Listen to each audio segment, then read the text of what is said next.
What is going on, everybody? Welcome back to XJW Diaries. My name is Justin, and welcome to what is probably one of, if not the deepest video on this channel so far. And with that in mind, this video is not going to be for everybody, but for certain people out there, this is going to be for you. And for a select group of people, this may be exactly what you are looking for. And it may be the seed that grows into something much larger. You never know. So today I have a follow-up interview with Dina. And I did her first interview back in January earlier this year. And in that first video, she talked mostly about her life as a witness, the things that she experienced as a witness in the organization, such as being forced into an arranged marriage at a very, very, very young age, along with many, many other things that I'm sure many of you who left the organization can relate to. But towards the end of that first interview, she talked about the work that she does down at her healing resort in Ecuador. And in this new follow-up interview, we're going to go much, much deeper into that work that she does and the plants that she uses to facilitate this work. So again, very, very, very deep video. It's not going to be for everybody, but for those of you that are ready for something deeper, for those of you that are the explorers, this is definitely going to be for you. Now, since a lot of these topics are going to be brand new to anybody coming out of a group like the Jehovah's Witnesses, what me and Dina would like to do is invite you all to watch this video, but as you're watching it, if you have any questions about this topic, any questions, even ones that you would be afraid to ask or embarrassed to ask, please ask them. Leave them in the comments below, and then we will do another follow-up interview where we will answer your questions. So with all that being said, here is the follow-up interview with Dina. I really hope you guys enjoy this.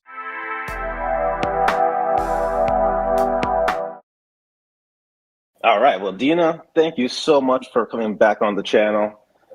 This is definitely going to be one of the most deepest, if not the deepest video on this channel. So it's not going to be for everybody, but for some people out there, this is going to be exactly what they've been looking for. So really happy to have you on.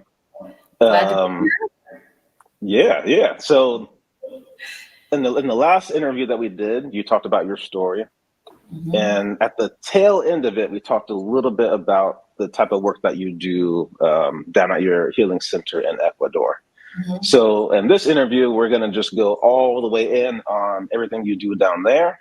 And to start out with, like I told you, this where to start has kept me up all night last night, just because of where we can go. But I think it's best just to meet people where they're at, just considering that we're majority of the audience out there on this channel is going to be people that have either just left the Jehovah's Witnesses, are in the process of leaving, people that have been out for a while and they're still going through that healing process.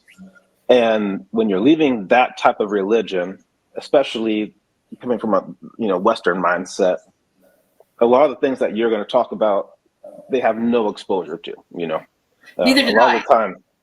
Yeah, exactly. Yeah, and neither did I. Yeah.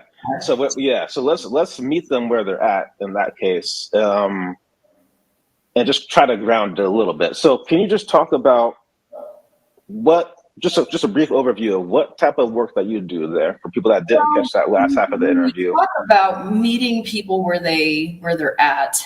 Mm-hmm. Just as kind of a recap, if you didn't watch my life story, I came from 5 generations of Jehovah's Witnesses. I was baptized at 10, pioneering at 11.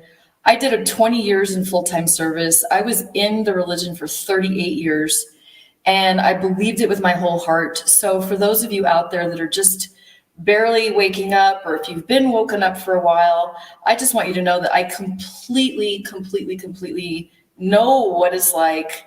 I know the box that we've been in, and I know that when we come out, we've got this massive reprogramming task in front of us, and I understand how overwhelming it is. We're sometimes just dealing with basics, like how do we create friends? I mean, we're dealing with some day-to-day life reprogramming, and so I know this might be kind of a bigger picture, but I love sharing this bigger picture because We left the religion for freedom. Freedom to choose what's right for us. Freedom to let go of any limiting beliefs. Free to say, what the heck? I believed this my whole life and it was completely wrong. So if we could be so completely misled by a religion, what other things could potentially be limiting us? So for me, I kind of felt like when I got out, not only did I need to question everything religiously, but everything else underneath that was forbidden, that was demonized. All of these other kind of things was like, okay, well, so if they're wrong, then they're wrong about we need to question everything, even yoga and meditation was demonic and frowned upon. So, plant medicines, that's something that absolutely was frowned upon, And so that's what we're going to be talking about today, is opening our mind, being open to the possibility that some of the other judgments that we might have might also be limiting us in some way. And just the way that maybe we never would have imagined ourselves leaving the religion, maybe you've never imagined learning about plant medicines. And the ones we're going to be talking about today is psilocybin, which is magic mushrooms, San Pedro, and ayahuasca. So I know how weird this might sound, but let's challenge those thoughts, because you know what? We already dived in the deep end by questioning religion. So we're already in the deep end. We might as well start challenging any other prejudices that we might have about other things because they were influenced by the religion. Exactly. Oh no, I got it. Okay. Yeah, exactly. So why don't before we go too deep into the plant medicines, just to give people an idea of, especially coming from a group like the Witnesses, you are so influenced by what other people do, right? Mm-hmm. So can you briefly just talk about, without going too specific, I don't want to get into people's private business, but can you briefly just say the type of people that normally come down to your retreat, what they're looking for, and what happens when they leave? I mean, for every person, it's going to be different, but just an overview. And I mean, of course, you've had people down there that people would not expect to come to a place like that. Yeah. So I was one, 10 years ago, I was a regular pioneer in the Dominican Republic, and now I'm a plant medicine woman on the side of a mountain in Ecuador. So I think when we leave the religion, there's probably 2, maybe 3 categories of mentalities. There's definitely a mentality of a specific type of person that feels lots of stuckness, lots of regret, almost like a quicksand kind of mentality. And some people don't come out of that. There's another mentality, there's another mindset that says, you know what? I'm going to thrive. I'm going to do this as fast as I can. I've lost so much time. I want to be on a rocket ship to figure out my head and figure out what am I missing? How do I do this as fast as possible? And those are the kind of people who usually tend to be the ones that are open-minded, that are curious, and they want to take advantage of the freedom to the most possible potential, I guess. Does that answer your question? Yeah, that answers it. Yeah. And then what is typically the effect when they leave? I know last time you mentioned that you had some people down there that came from other religious groups, people down there that were in politics, and they go down there for healing. So what typically happens when they leave? What effect does it have on them? Nobody knows exactly what to expect.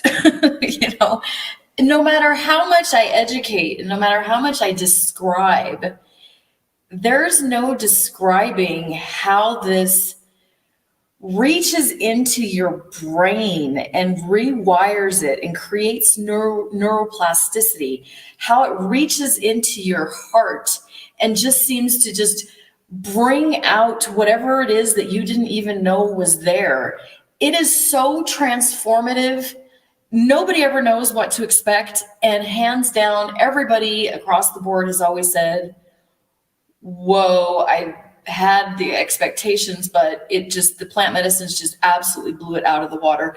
I've heard, and I believe this myself too, that one plant medicine session is worth about 5 years of therapy. Typically when people come down, they're coming down for 7 to 10 days, something like that. And depending on the individual, we do anywhere from 3 to 5 different sessions of plant medicine. So seriously, you're looking at an intensive, if it's 5 years of therapy, you're looking at like 15 to 25 years of therapy crammed into this very short time period. And I think one of the reasons why it's so effective is because it's so intense. Typically, when you're doing some sort of therapy, which I highly recommend everybody out of the XJWs does, when you do a therapy, you're doing an hour to an hour and a half once a week, and that's great. But when you come here for 7 to 10 days, it's this immersive, we're doing the plant medicine, we're doing integration, we're figuring things out really fast. You're dedicated in this concentrated time period, and it's life altering. It is literally life altering. Not only are there healings that happen, not only are we healing traumas, not only are we digging deep and uncovering so that we can thrive, but there's also this massive transformation that happens with your view of the world, that it opens up this box and you realize that it's not a box, there's a galaxy of ideas and potential. And it's like it takes you from this level to,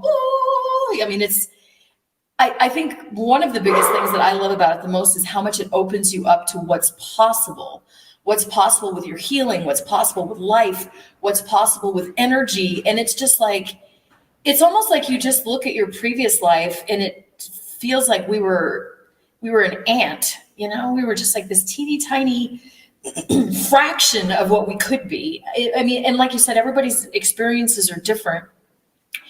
But that's kind of it in a nutshell. Everybody ends up kind of just feeling like, their head is blown into this galaxy of potential of what you could potentially accomplish, what you could potentially become. That's a great way of explaining it, actually. Yeah, and it's almost a trick question because for everybody, it's going to be different. Just to ground it a little bit more before we just dive all the way in on it, it's going to go deep. Just to ground it a little bit more for the people that are more skeptical, people that are more science-minded. Mm-hmm. What these so in a Western mindset, right? If you have major emotional issues, major trauma that you're trying to work through, major depression, it's basically go to a therapist, get on some antidepressants. That's basically your main options there. Mm-hmm. What these medicines do, and from a Western mindset, a lot of these things are not looked at as medicines. A lot of these substances are looked at as, they're on the schedule too. Right. They're looked at as party drugs. That if you have any knowledge of these things, like you hear magic mushrooms, you're thinking of people going to raves, right? Yeah. But what these things do, when they're used in the way that stems back to ancient history. Yep. Stems back to Bible times if we want to go there.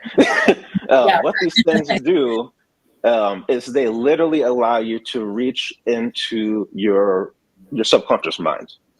And people that are out there that are more science-based, how much that impacts how you view yourself, how you view the world around you, your everyday actions.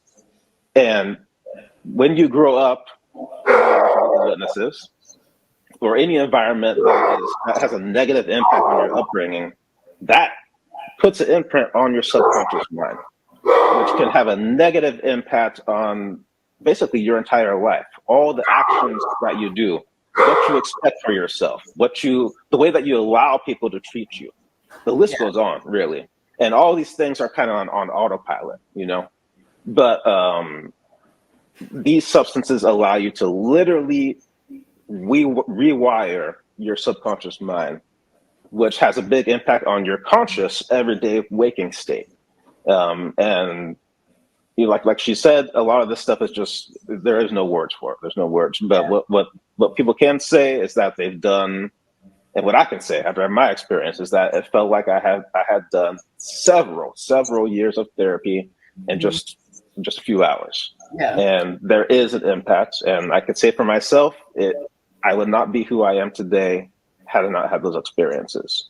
Yeah. So with that being said, why don't we start with the mushrooms, because that's going to be the one that most people have heard of.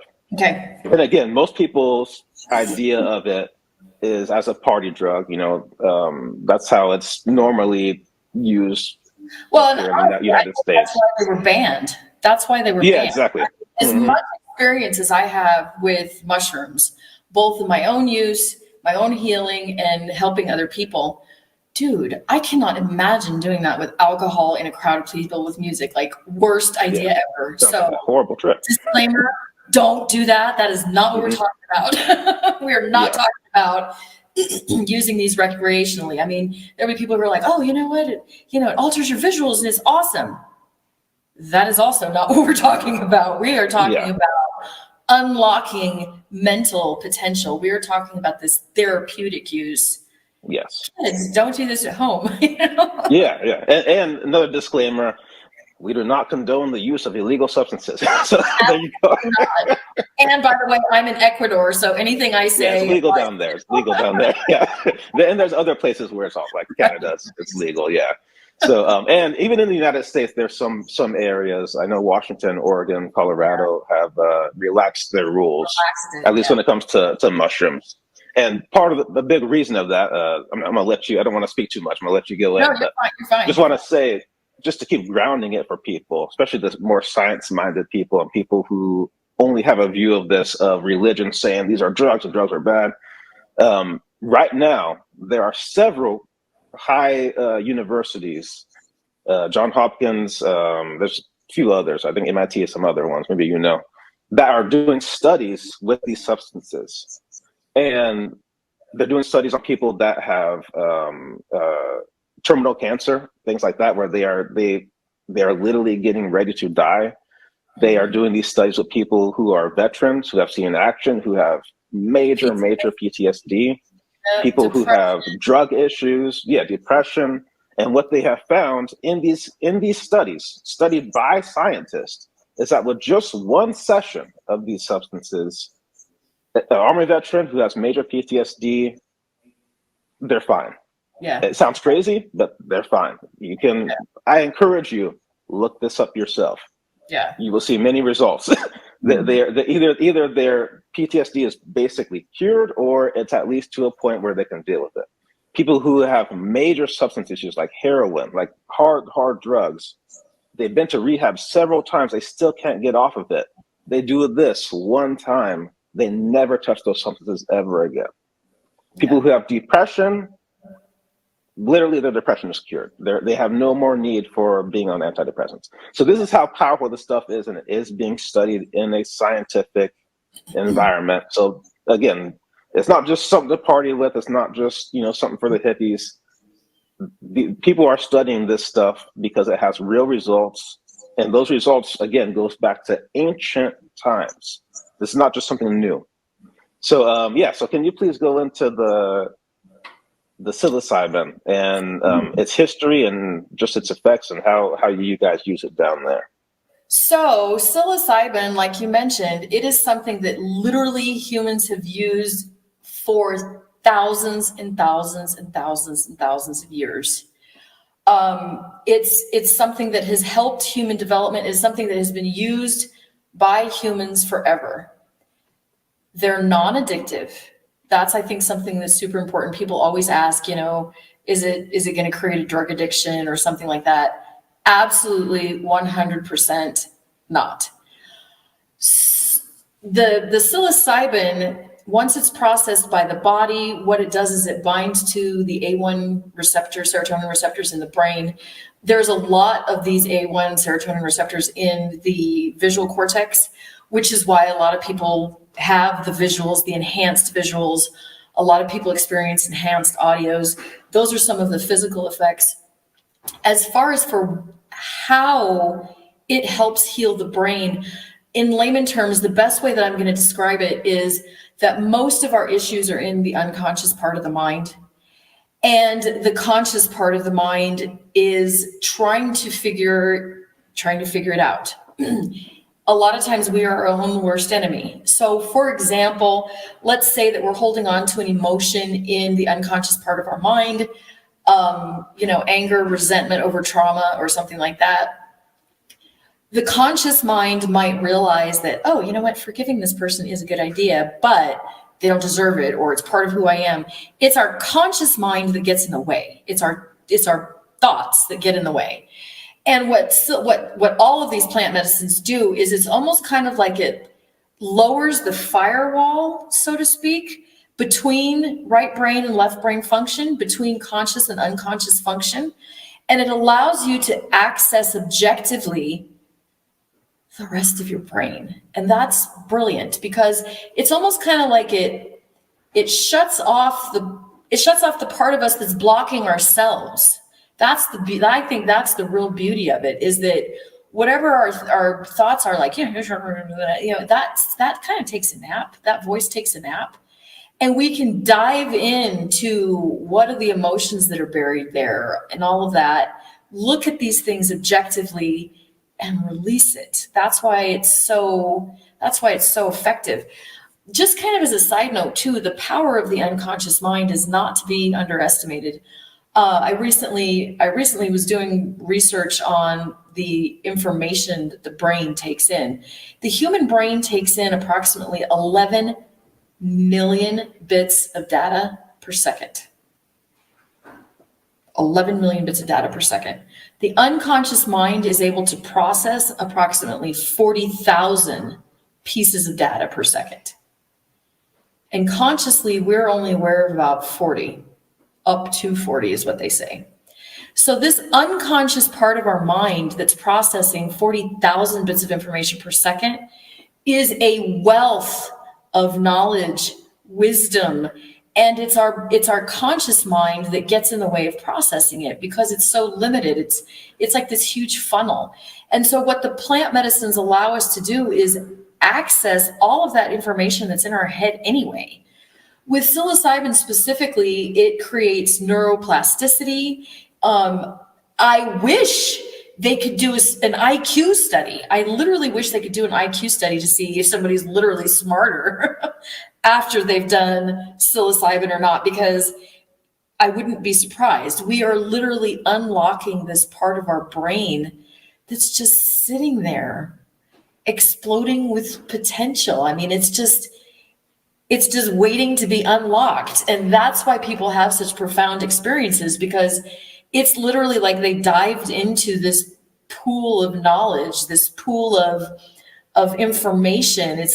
And they took off the limitations. So the amount of healing that can be done, the amount of processing that can be done is ridiculously fast because the brain's a supercomputer, I think the other thing that's important to understand too, I have a lot of people want to know if they're out of control, what are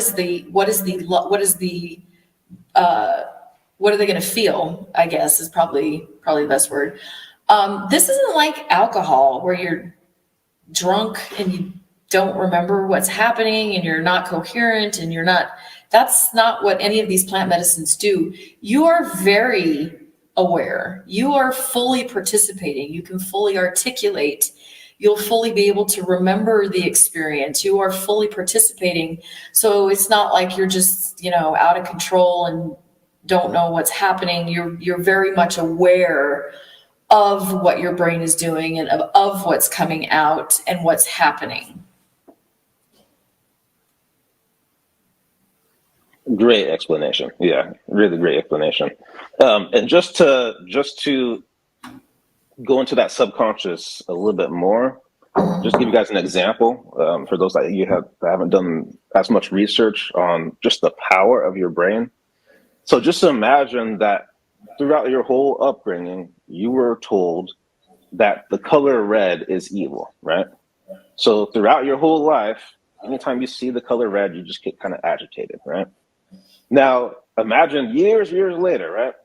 Even after you have tried to convince yourself that the color red is not evil, you've realized that that's just a bogus idea, but it's still in the back of your mind, okay?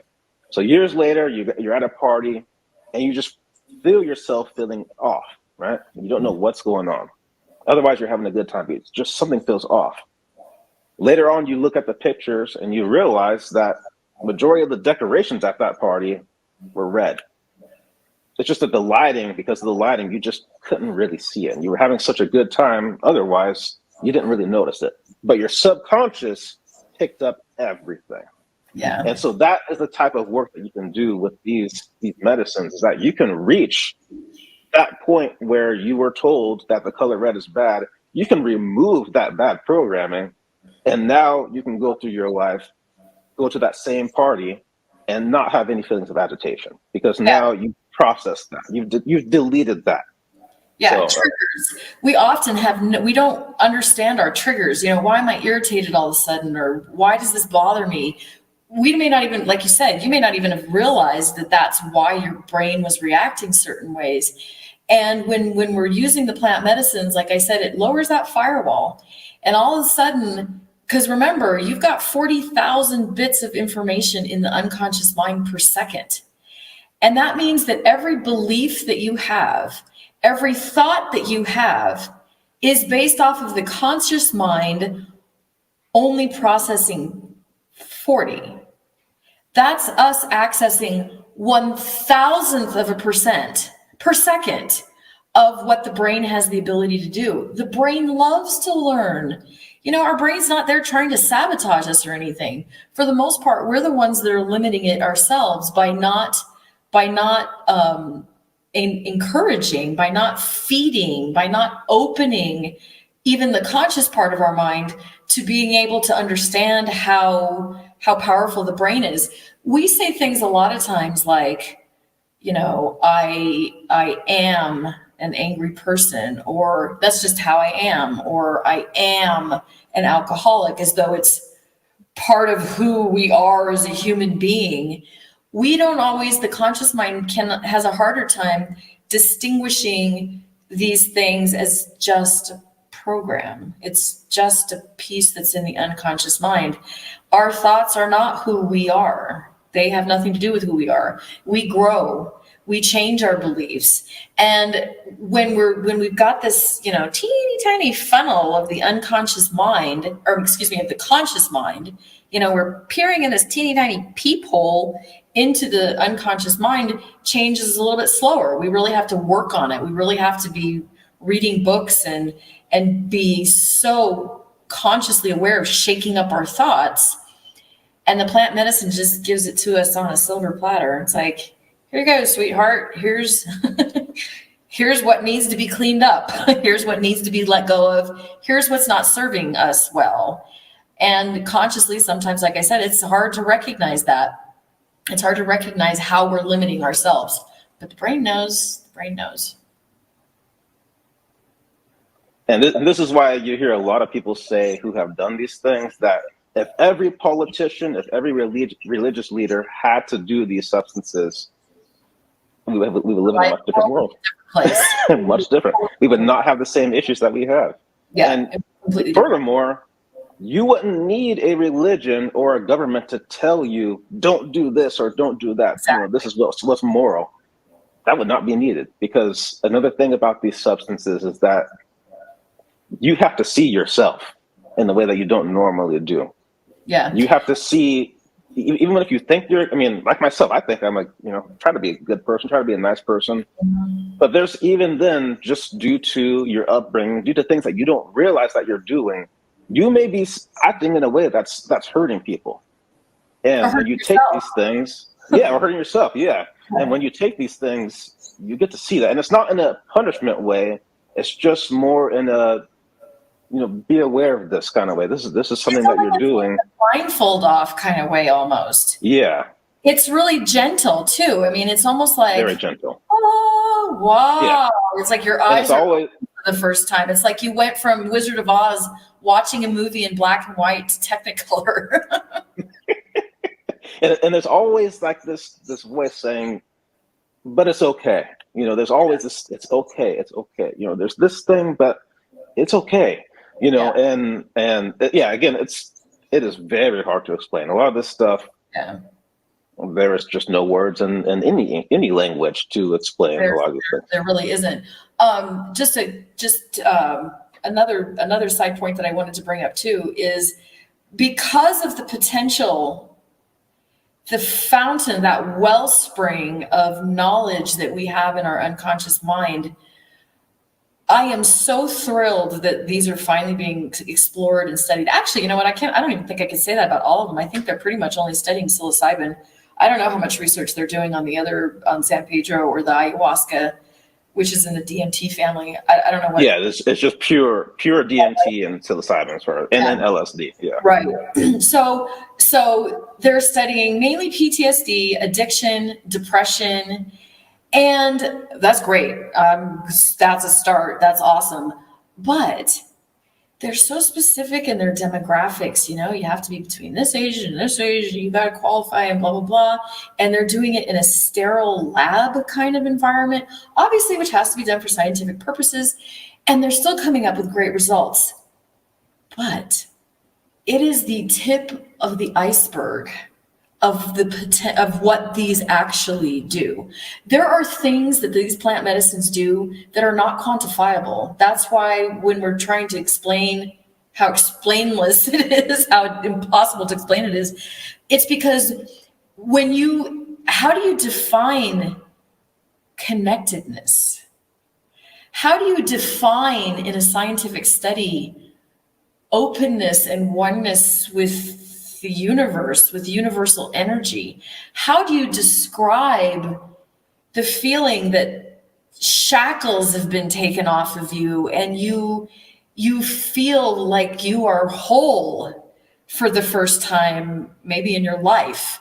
And these are long-term effects too. This is not something that you're just doing in the couple hours of the plant medicine treatments. These are long-term effects. How can they even quantify that? So while they're having these great results, what I'm sharing from the on the ground perspective, I'm here in the dirt, I'm here in the trenches. We're doing this for people, not because it's in a lab and because they fit the demographics. It's because these are for everyone. And it just as a side note too, I don't think that this is definitely not the kind of thing that you do it once and that's it. This is not take a pill and everything's solved. These are processes. This is also a healing journey. So I have people that have come down every 6 months. I have people that have done it once a year. Personally, I rotate through them and I do it once a month. Because it is a healing experience. And not only it's a healing experience, it's a mind-opening experience so that you have access to things that you didn't have access to before. Once you've gone through the healing part, once you've released the negative energies, once you've released the limiting beliefs, man, then there's gifts to be unlocked. Then there's talents to be unlocked. Then there's it just explodes on this whole other level. And remember, I was a JW for 38 years. I was you. I know what you're thinking and I know how bizarre this sounds. So stick with us here because I get it. I'm on your team still. I still know what you think. I still know how bizarre this sounds. Yeah, there is no way to explain this stuff without it sounding a little bit crazy. And I mean, I just wanted to say, you were reading my mind. With a lot of these clinical studies, they are seeing things that they can't explain. I read your mind because of the plant medicines.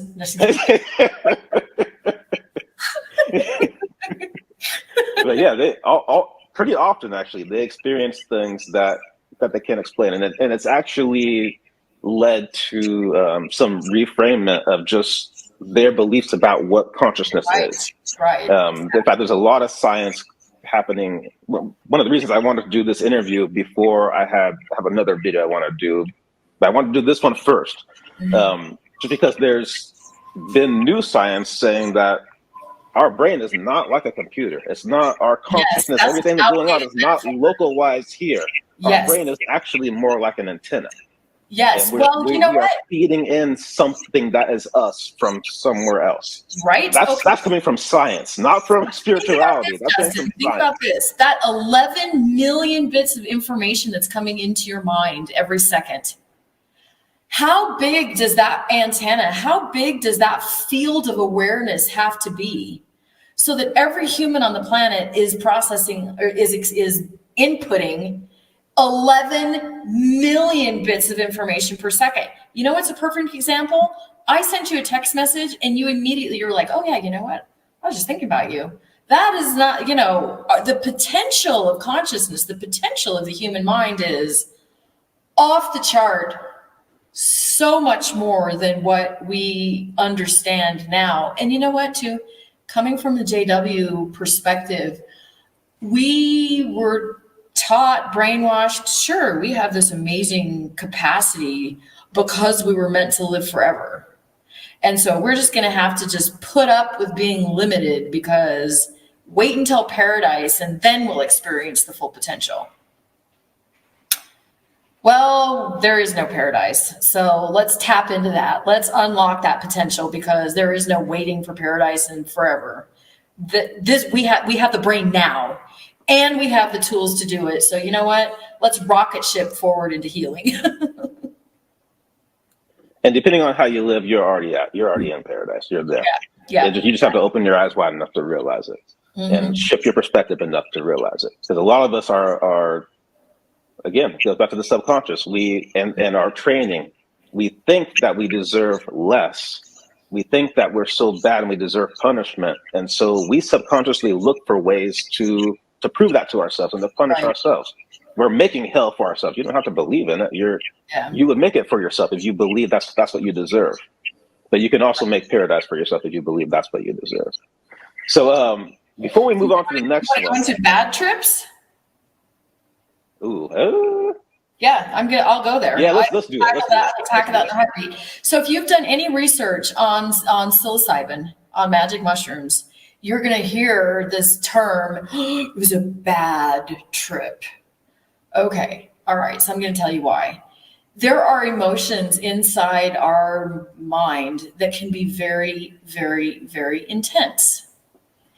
As humans, we have a tendency to have the opinion that if it's hard or if it's intense or if it's in the negative emotion category. And I say that with quotations because, what we label as bad is not always bad. Anger has a purpose. Sadness is sometimes appropriate. Fear is sometimes appropriate. But what happens is sometimes it gets stuck and we're stuck in those emotions.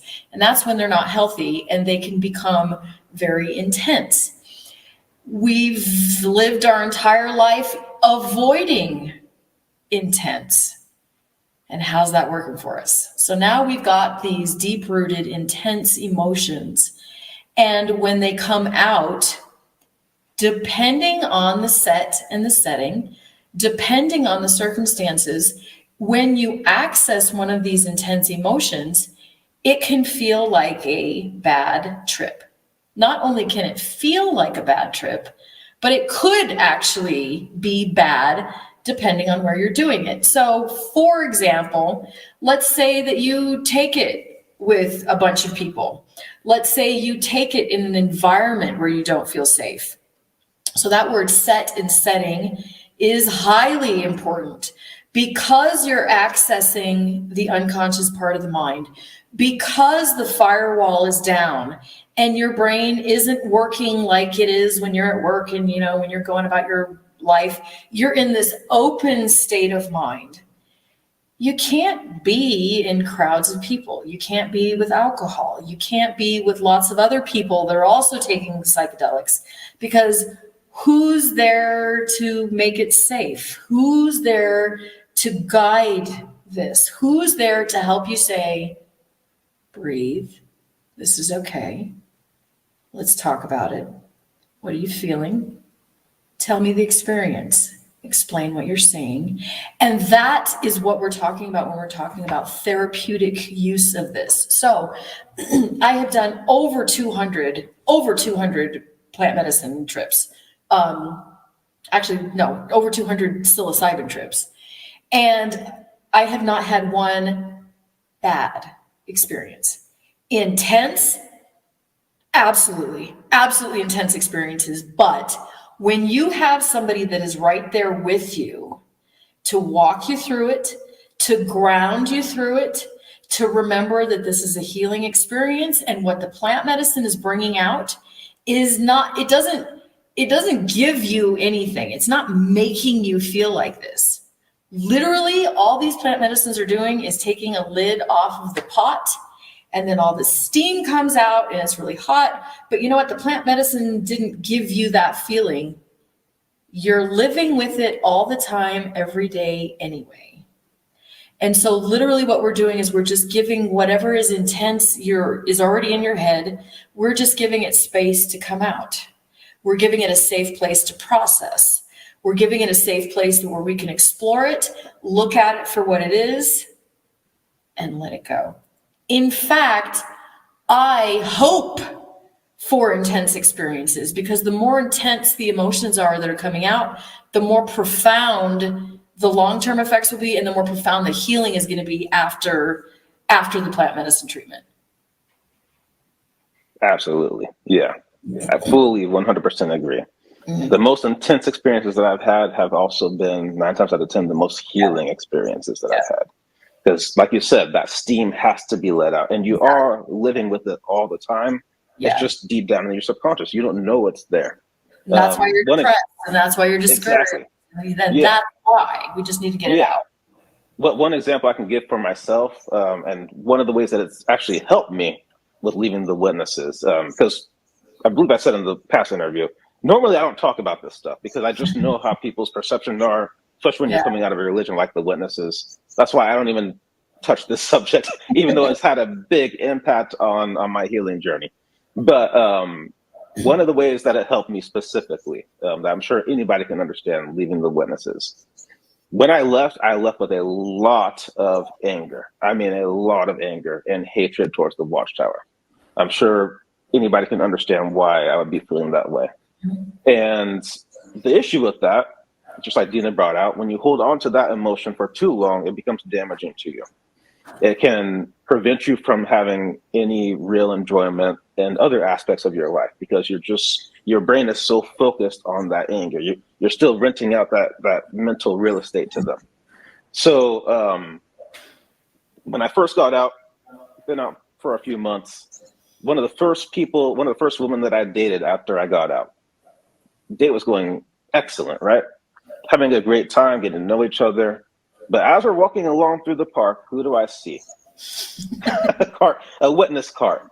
And guess where my mind went to? I mean, here I was having a great time, but as soon as I see them, I immediately went to a negative place. That anger came out. And I'm trying to still have a good time, but inside there's this upset that has been awoken. Yeah. And luckily it didn't completely ruin things. We went out a couple more times after that. It was just more of a summer thing anyways. But that was one of the things that I noticed during my plant medicine experience, was just how much that anger and hatred was taking the joy out of other aspects of my life. And doing it by myself would have taken several years to get over that anger. With that plant medicine, I was able to get rid of it in one night.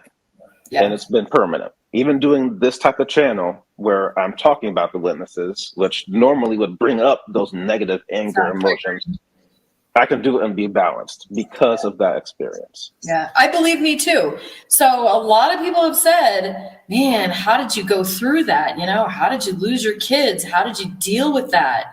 Well, you know what? A lot of the processing has come from the plant medicines. People said, you know, I laughed during the interview. Maybe that's a sign that I still have trauma. Actually, that's a sign that it's held well in my mind. It means that I'm not holding on to anger and resentment and fury and crying at the drop of the hat. It means that healing has occurred. We can't always change we can't change the past. We can't change what's happened. We can't change the fact that I lost 38 years to a cult.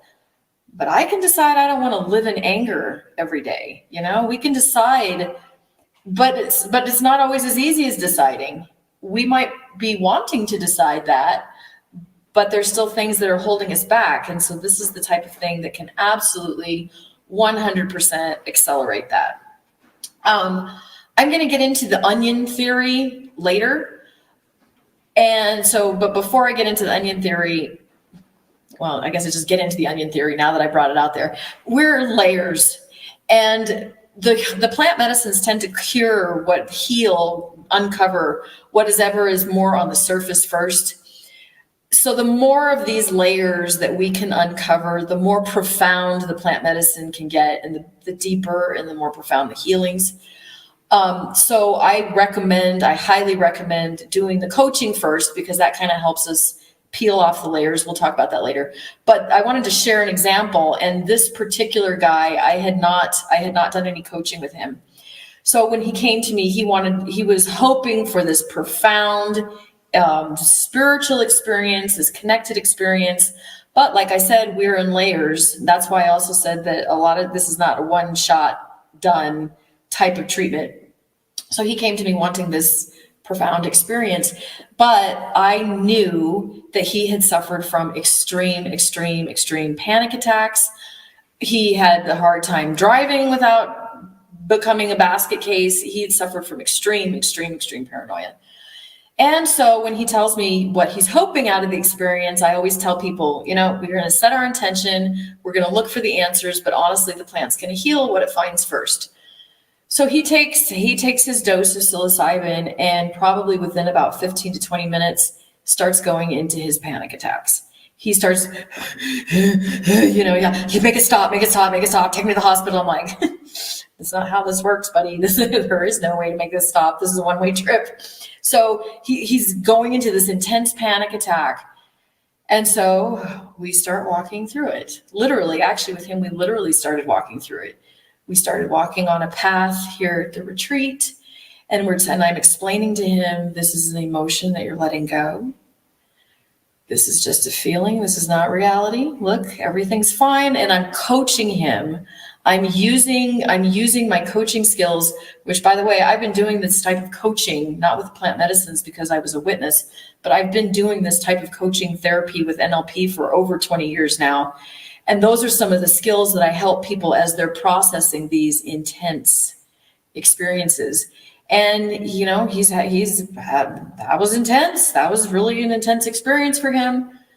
So we're walking through it. He's explaining to me how he feels.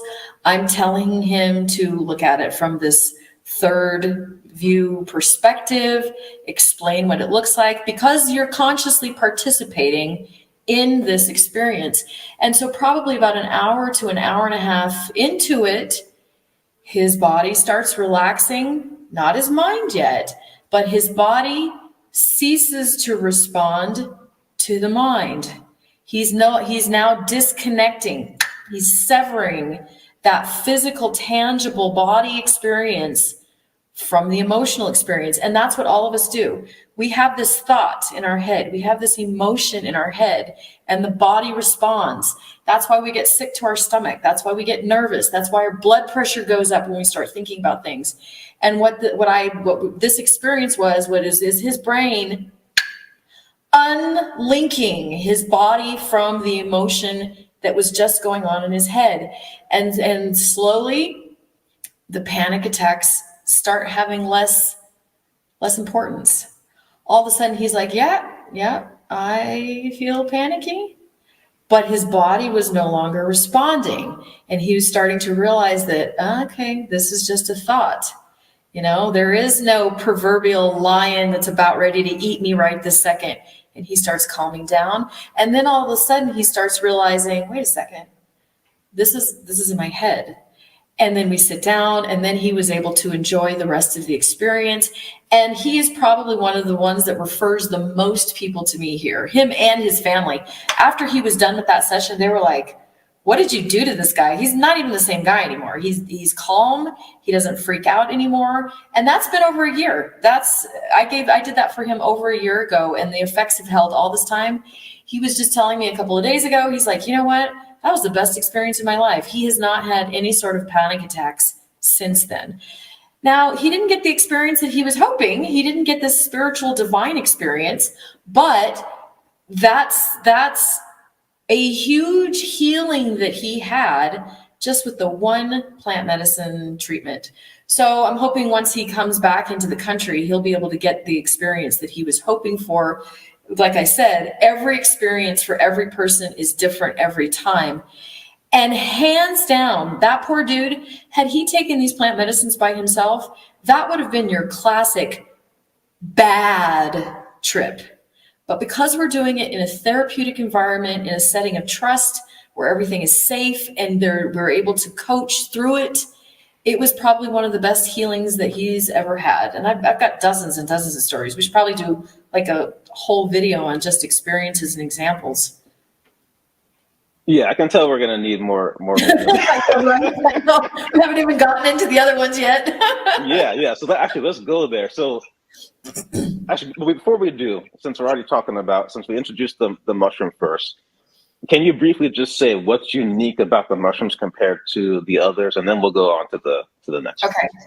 So the mushrooms, they are the medicine of the mind. This is a mental medicine. The other ones, San Pedro, is a much more grounding. It's a much more masculine type of energy of a plant. It tends to be more physical. It tends to release body emotions that are held in the body. Maybe you've read the book The Body Keeps the Score. Maybe you've been to a massage and you've had somebody rub a knot out of a muscle, and maybe it makes you feel like crying. That's because our bodies do have not everything's not in our mind. Some things are very tangibly in the body. And the San Pedro is a medicine that works with the body to release any body type of energies that we need. So the psilocybin is for the mind. The San Pedro is for the body. And ayahuasca is your soul. This is your heart medicine. This reaches into your core of who you are and brings out what's in your heart, brings out what's in your soul. So when people come down here for treatments, I prefer being able to use all those three, because then we've got the mind, body, and the soul combination. And it's a beautiful, beautiful experience. Since what we're doing here is also customized, I don't always use the three. Sometimes when somebody comes down, if they've already had experiences with psilocybin and maybe they feel like mentally they're clear, but their heartstrings are tied, or there's just something in their emotional makeup that they haven't been able to figure out. Sometimes I'll have those people come, when they come down, all we do is ayahuasca. We'll do 3, possibly even 5 sessions of ayahuasca, depending on how long they're here. But these are very, very, very different medicines that heal in very distinct ways. And that mind, body, soul connection is just a really beautiful, beautiful, beautiful combination. Awesome. Let's, I think ayahuasca is going to be the one that majority of people are going to have some knowledge of. So why don't we just briefly touch on San Pedro a little bit more, if you have anything more to say on it. And then let's do a deep dive into ayahuasca before we get too long. Yeah. Okay. So just kind of briefly, like I said, San Pedro is, they call it in Spanish, they call it el abuelo. This is your grandfather. All of the plant medicines, because, obviously, even though the San Pedro is more of the tangible one that's working with our physical body, it's obviously still in our mind too. And we are unlocking that huge unconscious potential. So there is unlocked wisdoms and stuff like that. And I think that in general, the learnings that we get from San Pedro tend to be very parental. They tend not just parental, but fatherly parental. Maybe that's a bad example if you have bad grandfathers and bad fathers, but it tends to be a little bit more of a practical advice. Men, I suppose, tend to be a little bit more like, this is the problem and this is how you need to solve it and this is what you want to do, versus the feminine advice. The feminine healing is more like, okay, a little bit more soothing. Let's express those feelings. Let's talk about those feelings. So the San Pedro, being that it's a little bit more of the masculine energy, comes across like a little bit more like, oh, this is what I need to do to fix this. This is the solution.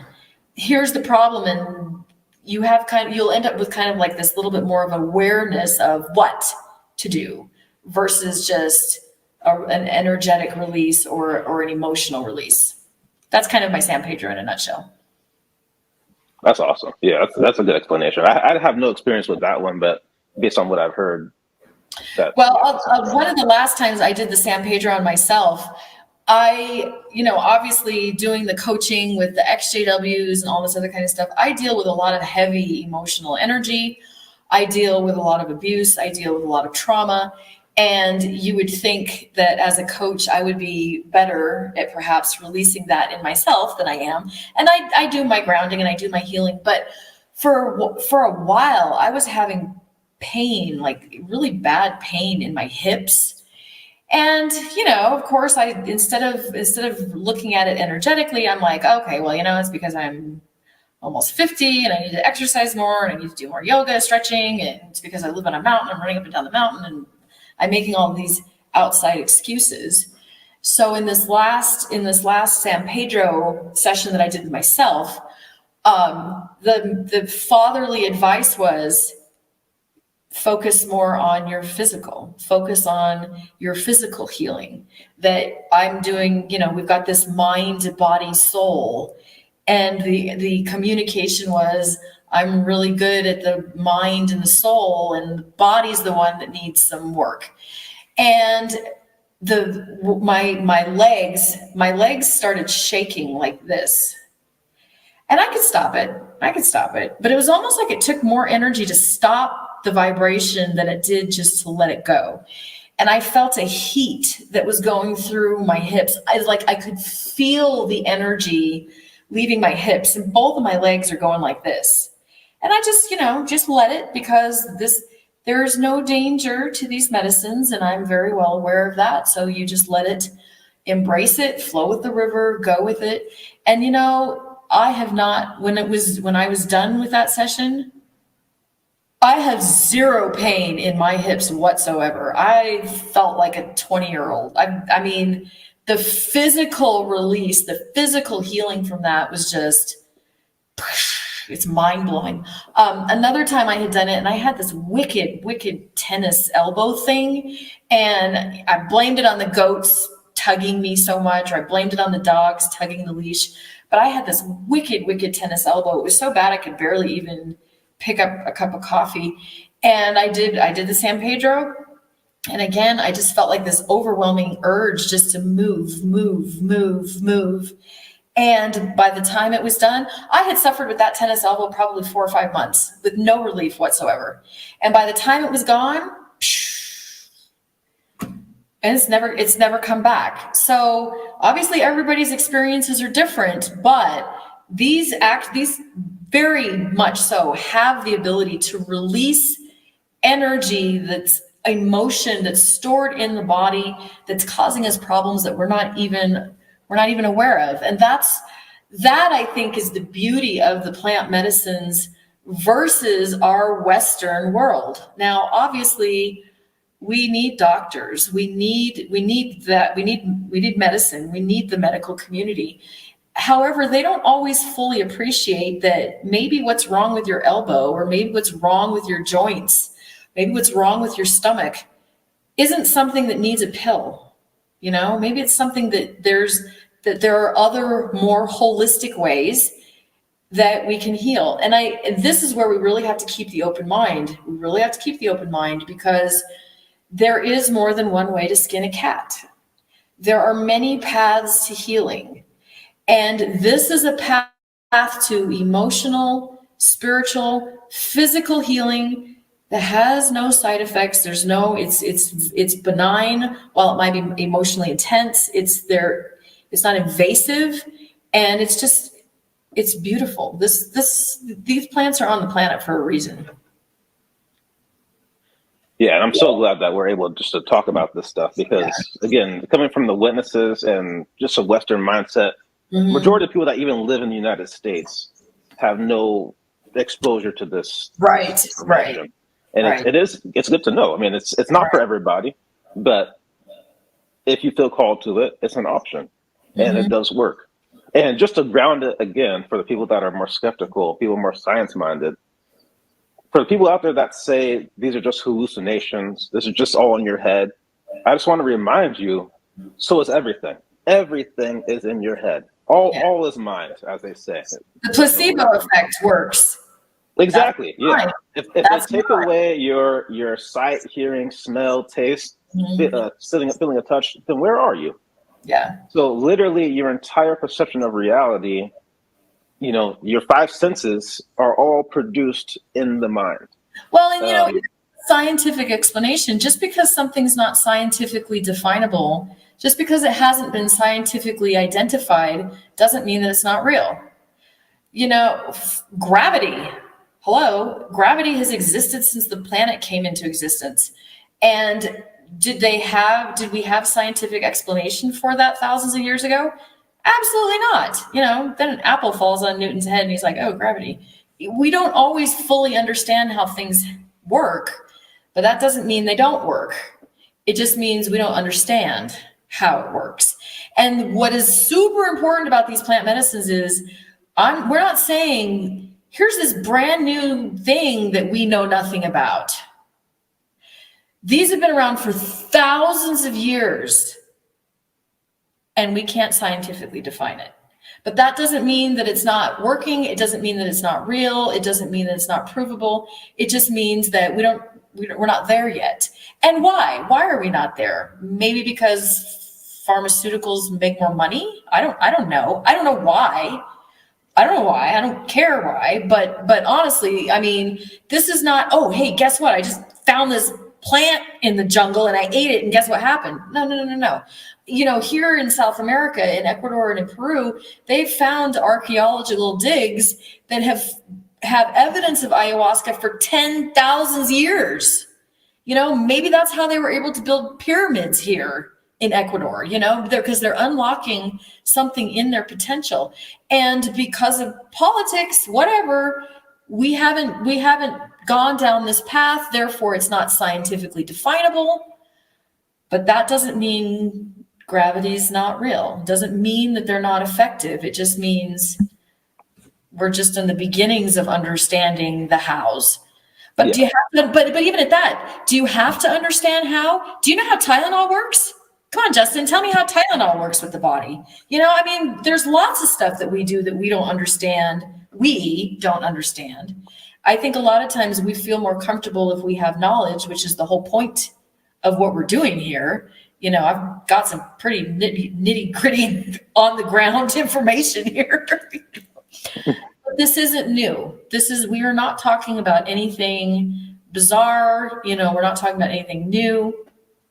Versus even the medical community, sometimes the medical community comes out with treatments that are brand new, you know, and maybe they've got some research behind it, but they don't have thousands of years behind it. That's impossible. Versus these plant medicines, they have been safely used by humans, maybe since the beginning of us being here. I don't know. Yeah, that's a great thing to say. And again, when it comes to things that, you know, are not scientifically quantifiable, this is a great segue into the next plant, which is ayahuasca, because there have been a group of scientists, people that don't believe in anything, right? If it can't be measured, if it can't be quantified, then it doesn't exist. Mm-hmm. And they were a group of scientists, took ayahuasca, and during that experience, they had moments that can only be described as a telepathy.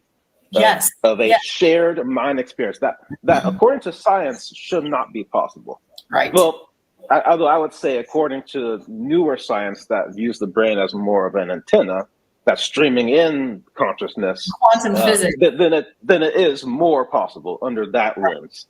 But either way, according to what's written in the science books, that should not be possible. And yet a group of scientists had it happen. Exactly. So let's talk about ayahuasca, because that one has a long history that goes back. We don't know how long it goes back, actually.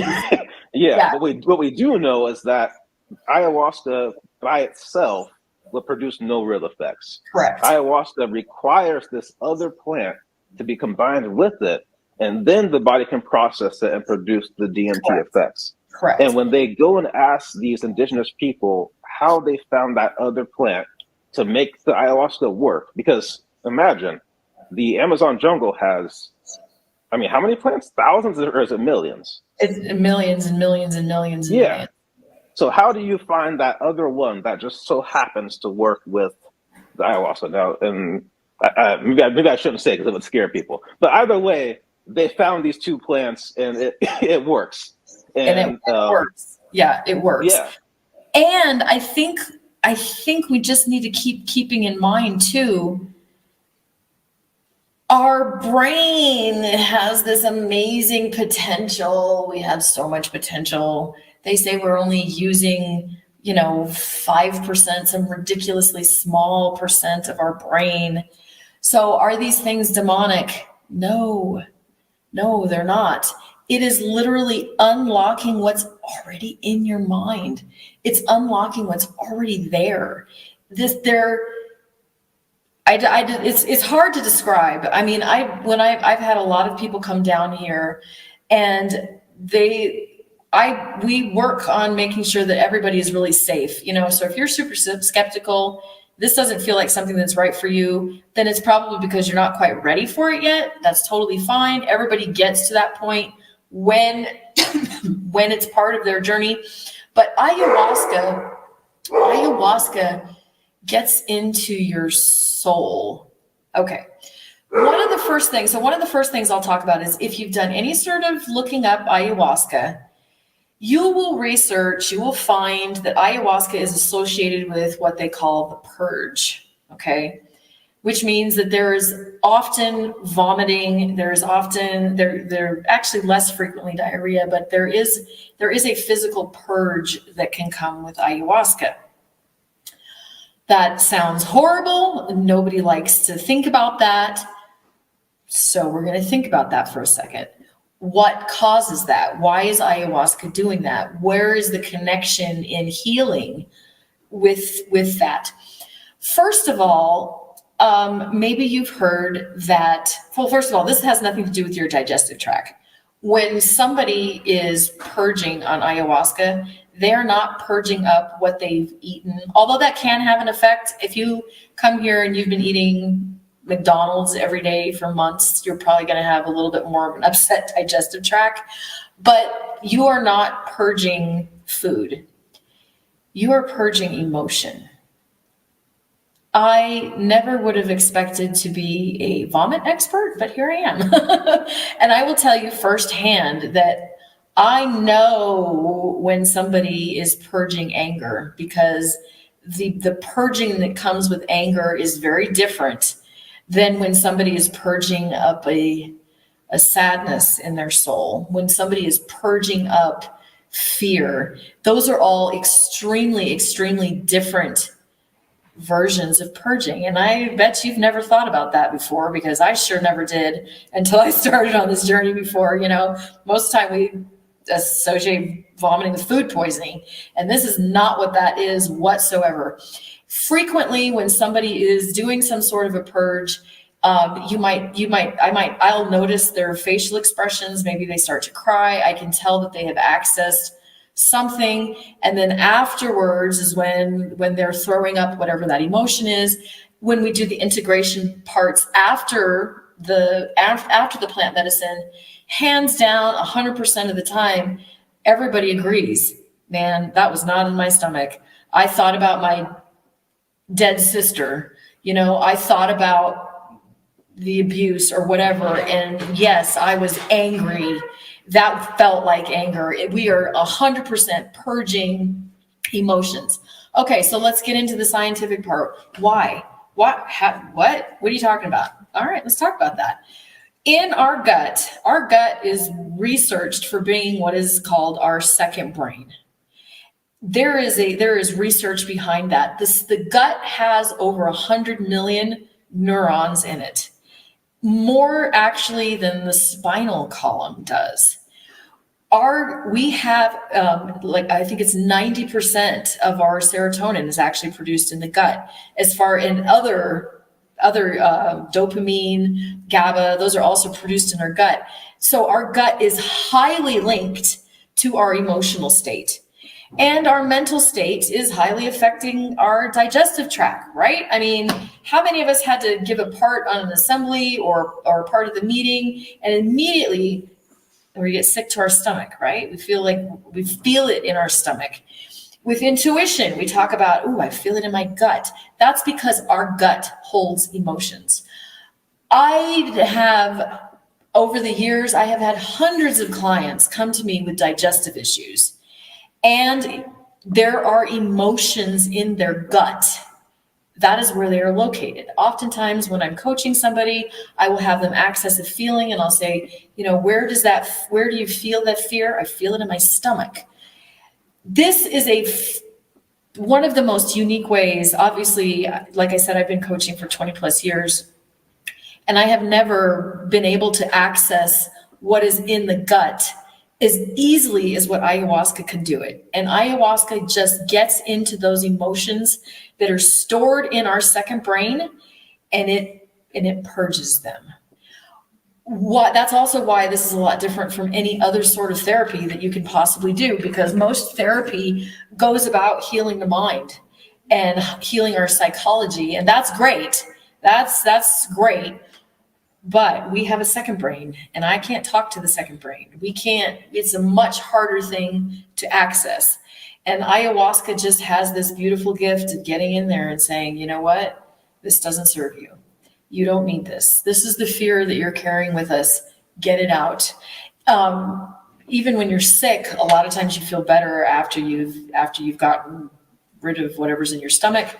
And the same is 100% true with ayahuasca. Once you've purged whatever negativity is there, you're good. Now, that is only a fraction, I think, of ayahuasca experiences. Maybe more so on the first couple of times of ayahuasca. But after you got a clear playing field, so think about this. If you want to remodel your closet or something like that, right? You have to get everything out. Right? You've got things. If you're going to remodel a house, you've got the flooring, you've got the kitchen, you get the old out, and then you have a space for the new. You have the space to do whatever restructure it, remodel it however you want. We are no different. What these plant medicines do is they help us remodel. They help us gut out what no longer serves us. And then in other plant medicine treatments, we're able to really, really, really get the enhanced version of ourselves. We're able to access other gifts, other talents, other ahas that we had no idea have been like sitting and resting in our brain all along. There are no words. There are no words to describe how fascinatingly beautiful these plants are.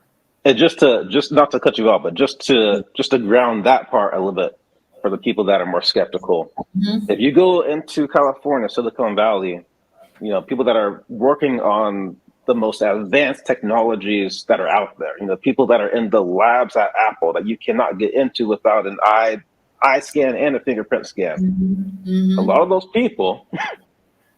people have taken these substances, and a lot of their ideas come from realizations that they've had during these experiences. In fact, if you studied Steve Jobs, you know that there's this famous line that he told to Bill Gates that you should really try LSD sometime, right? So but just to say that a lot of these aha moments that we are able to benefit from today comes from these plants. A lot of the technologies, a lot of the advancements that we have today comes from these. So. Yeah. And with ayahuasca, let me go into a little bit of DNA, because that is another mind-blowing piece of the puzzle. So frequently with ayahuasca, people will have a visual or something like that about some sort of past trauma that didn't happen in their lifetime. You know, maybe, and it's usually it can be traumatic, like maybe a murder or something like that. What the heck is that? What is that? Why does it do that? Is it a hallucination? Is it not? All right, so let's talk about that. We've heard about generational trauma. Everybody knows this, like a buzzword now. You know, we have generational trauma. It came from our parents, came from our grandparents, came from Adam, whatever. So we have this generational trauma. We've had this tendency to assume that that is something emotional and is something in our mind. Or is it different? Is it bigger than that? Scientifically, we've been able to map out about 10% of our DNA. And the other 90% of our DNA, they call junk DNA, which I hate that term. I hate that term, because just because we don't know what it is doesn't mean that it's junk. We all have it. We've had it for thousands of years. Why do we have junk DNA? What is this? Ayahuasca has a DNA helix that is very similar to human DNA. And the shamans believe that the ayahuasca is able to unlock what is stored in our DNA that we are not aware of. So here I am, and I'm looking at this, and I'm like, how does that work? And, you know, I'm working with generational trauma, and I'm working with healing past things that maybe we've inherited from our parents. And somehow ayahuasca, coincidentally, has the ability to bring these things to the surface so that we can heal it too. Is it in our DNA, or is it in our imagination? Honestly, I'm not sure I care. I'm trying to find a scientific explanation for what is unstudied. Like I said, they've been doing this for tens of 10,000 years at least. And there's no specific type of answer for it. But ayahuasca is giving us generational images, whether it's a hallucination or whether it's actually something in our DNA. I believe it's probably something in our DNA. I honestly do believe that, because what else is that other 90% there for? At either way, once those things come to the surface and we integrate that afterwards, we heal whatever traumatic shame, guilt, pain, distrust. I can't even tell you how many times somebody has had some bizarre vision on ayahuasca, and they're once we do the integration work afterwards, they're like, you know, I feel this intense feeling that's why I have low self-esteem. That's where my low self-esteem comes from, or that's where my shame has come from. It originated in this event. And then once that is healed, it's gone. You don't have it anymore. It's completely disappeared. And I know that as we've been talking about these plant medicines, we've been talking a lot about trauma and healing the negative things and that. And I want a different focus here too, because they're capable of so much more than that. Obviously, we want to be healed. Obviously, we want to get rid of whatever weights are holding us down, whatever's holding us back. But if you think about it, if we can have generational trauma, if we can carry pain, you know, those kind of heavy emotions from the past, even if you still are pro-Bible, inherited sin, the sins of the father going 7 generations, even the Bible says that we can have these weights from the generations past. this is a way of healing that. But what about unlocking generational gifts? You know, what has come from the past is not always trauma. What about a generational gift? What about somebody in your past who had amazing self-esteem?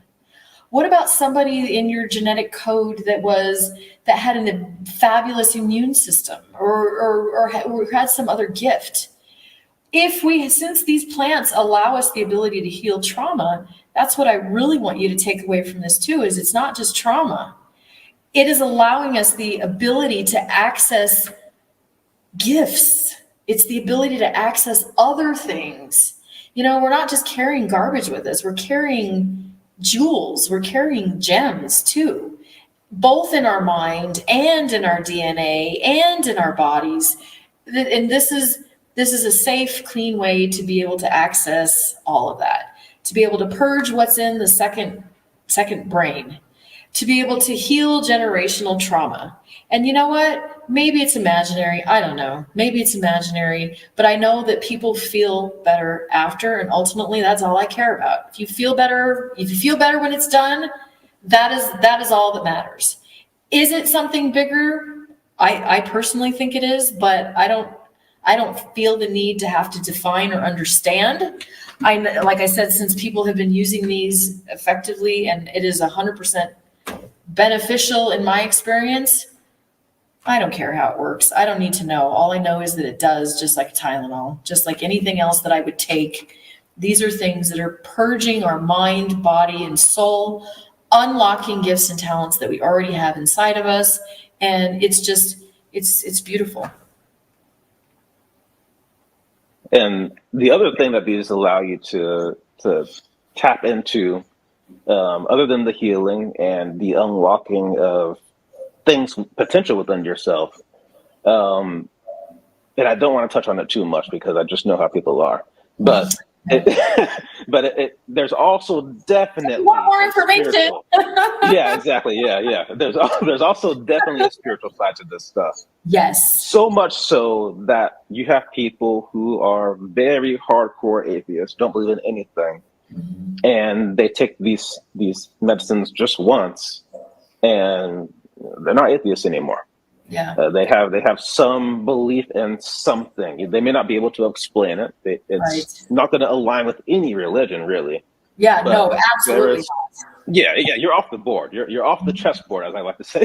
You really are experiencing something that again, there's just no words for it. Right. And you, which is part of the reason why this stuff is not for everybody. And in fact, there is people out there that actually should not take it, especially if you have any history in your family of any serious mental disorders that could actually cause you some disturbances there.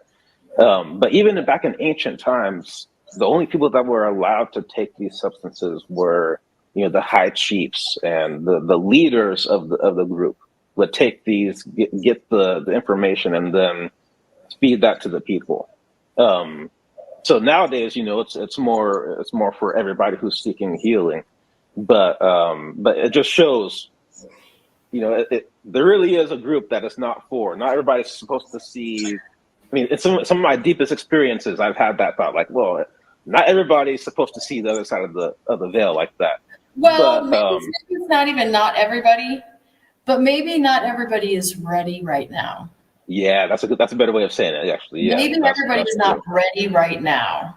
Mm-hmm. You do need to have your box cleared. I mean, there are definitely limiting beliefs, fears. Probably when I'm working with XJW, is probably one of the first things they ask is, just like meditation is demonic and yoga is demonic, is this demonic? No, this is not demonic. But if a person's concerned about that, that's definitely something in the prep work that we want to talk about. Make sure that your mind is okay, that you feel safe, that you know that this is okay. So I'd like to just go ahead. Before you go there, I just want to, because you brought up a very good point about, and that's something that a lot of people's perception of these substances are coming from a group like the Witnesses, even more than the Witnesses. Yeah. I would say majority of Christian-based religions have this is going to open your mind up to demons view of these things. Absolutely. And I just want to remind you again, this goes back to, these aren't something new. These go back to ancient times. Now, on this side of the world, in North America, South America, we had San Pedro, Psilocybin, ayahuasca. On the other side of the world, they have other substances that do the same thing.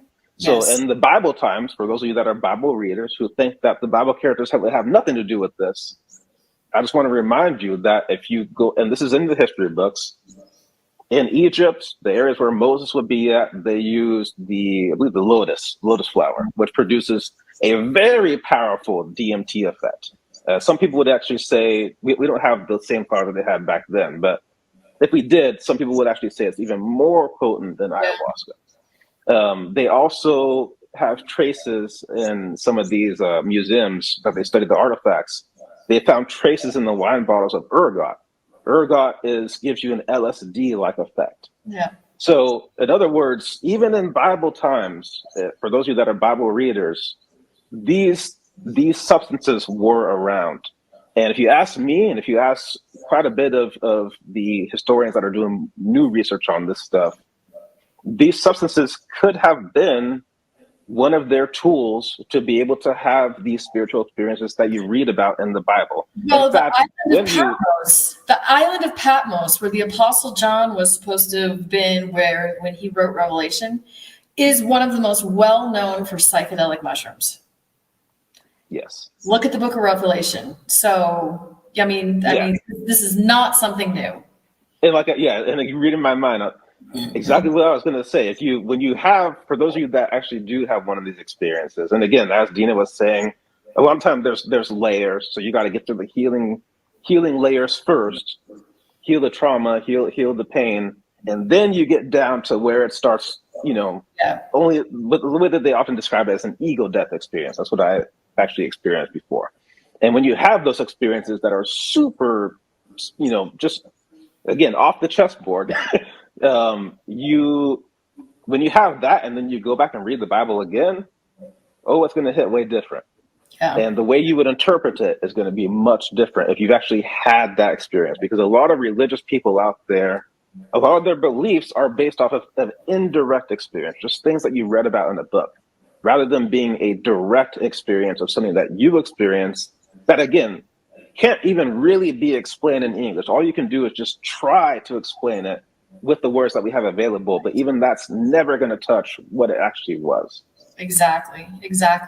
So I'd like to just talk for a little bit about how modern day applications of this. So specifically here, for example, ayahuasca, a lot of the indigenous communities here, they actually start using ayahuasca around puberty. This is a community thing. They start very young, even as young as 8 and 9 years old, they start using ayahuasca. So when you take into consideration that this is helping them purge emotionally, make sure that they're clean emotionally, tapping into their gifts, in the indigenous community, the use of these plant medicines is obviously completely different from a Westerner. We're coming to the table at 30, 40, 50, 60 years old, and we have never done any of these plant medicines. And so our application, our use of these plant medicines needs to be a little bit different, because we're not indigenous and we haven't been doing this since pre-puberty. So, you can find retreats here in South America where you can sit with a shaman and they do the traditional ceremony. And that is beautiful, especially for them. And that's beautiful for people who would like to have that kind of authentic kind of experience. But in those type of experiences, that doesn't necessarily do as much as it could. And the reason is because of what Justin was just mentioning about, the onion theory. We are layers. We've got these onion layers to peel. So when I work with somebody who's interested in doing the plant medicine, I always suggest that we do the coaching first, and there's multiple reasons why. First of all, it's so that we can peel back those surface layers. Had I done the coaching with the guy that suffered from panic attacks first, we could have fixed that. And then we could have fixed that in an hour session. And then he would have been able to have more of a profound experience. So, from my way of thinking, if somebody's thinking of doing plant medicines, they're thinking of making the trip and everything like that, you might as well get as profound as possible. And being able to do the mind work first is highly, highly important. As I've worked with shamans here, a lot of times these gringos or these Westerners come in and they're kind of like, what's wrong with you people? Well, a lot. I mean, our psyche is completely different from the indigenous people because coming from our high stress westernized world, where we don't deal a lot of times with emotions and we've got all of this trauma that's accumulated, we are better off applying these medicines in a meshed, a little bit more modernized type of environment so that we can have the most effect. So I suggest the coaching first, like I said, first of all, so that we can peel back the layers of the onion so that when you're ready for plant medicine, it can get really deep. The other reason why I think that's important is because I haven't done complete strangers. I've not used plant medicines on total strangers. We talked about the setting. So in my opinion, when the person that's going to be helping you is somebody that you know, somebody that you've talked to, somebody that you've had deep conversations with, when you do hit one of those intense emotions, there's trust, there's confidence, there's, oh, I know you, you know me, I can tell you this because I told you all these other things, versus the traditional experiences on retreats. They don't have that. I mean, oftentimes shamans might speak Quechua, maybe some Spanish. Hopefully they speak Spanish, but there might be this huge communication gap. On top of the fact that they're not well versed with Western issues. They're not well versed with Western trauma because they don't have it. A lot of times they a little bit view it more of a self-discovery, which is beneficial. I mean, that is absolutely 100% beneficial too. But a lot of us aren't aware enough to really be able to identify, what is this about? How do I integrate this? What do I do? What do I do with this? And so the integration process that we use here, we use the neuro-linguistic programming, the NLP, so that we can really analyze what it is that's happened, what's come up, make sure that it's not something that's just been brought to your attention, but something that is completely released. And I feel like that is super, super, super, super important part of the process of what we're doing here. Yeah, I completely agree. And so can you just give a brief overview of what NLP is, just for people that haven't heard of it or didn't see you explain it in your last interview? Yeah. So neuro-linguistic stands for neuro-linguistic programming. And this was something that I learned back when I was still regular pioneering. It was back in 2005. And it's a brain hack. It's not like your traditional therapy. This is a way of crossing the right-left brain, unconscious. Even the right-left brain is kind of outdated. We have a lot of whole brain activity. But neuro-linguistic programming is a way to get into the brain and figure out why and what to do about it.